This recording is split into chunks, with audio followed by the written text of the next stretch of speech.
विद्यार्थी मित्रांनो, चालू वर्षामध्ये नियुक्ती झालेल्या लोकांवरती आपल्याला एकतरी प्रश्न विचारला जातो, म्हणून हा प्रश्न आपल्याला चांगला करण्यासाठी काही डेटा मी घेऊन आलेलो आहे, ते व्यवस्थित आपण पाहूयात। आणि आपल्या पोलीस भरतीला मोठ्या प्रमाणावरती असे प्रश्न विचारले जातात।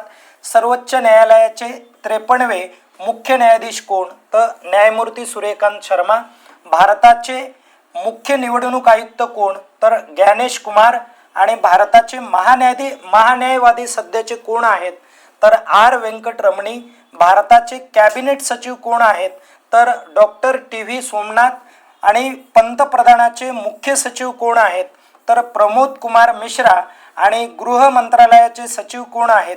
गोविंद मोहन आहेत। आणि लोकसभा सभागृहाचे नेते कोण आहेत? पंतप्रधान नरेंद्र मोदी आहेत। लोकसभा अध्यक्ष कोण?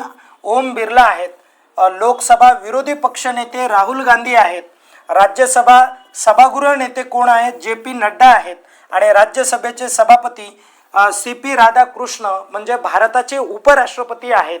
त्यानंतर राज्यसभा उपसभापती कोण आहेत? हरिवंश नारायण सिंह आहेत।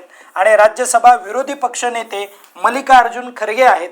अशा पद्धतीने हा जो डेटा आहे, हा डेटा तुम्हाला वेगवेगळ्या स्वरूपामध्ये मिळणार आहे। त्यासाठी आपल्या चॅनलला फॉलो करा, लाईक करा, कमेंट करा। विद्यार्थी मित्रांनो, धन्यवाद।